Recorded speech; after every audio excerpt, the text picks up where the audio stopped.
Hello, good morning, brothers and sisters. Jesus, in today's gospel, teaches that the grain of wheat must die to bear fruit. In the same way, true service requires sacrifice. For every PNP personnel, this means setting aside selfish interest and choosing integrity, discipline, and compassion in every duty.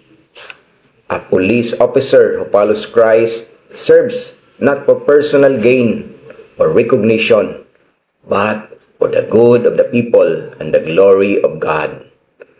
When we live with honesty, courage, and humility, our service bears fruit that brings justice, peace, and hope to our communities. Let us pray. Heavenly Father, you call us to follow your Son through lives of sacrifice and faithful service.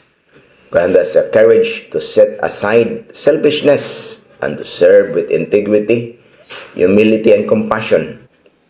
Bless every PNP personnel with wisdom to uphold justice, strength to protect the innocent, and faith to remain honest even in difficult times.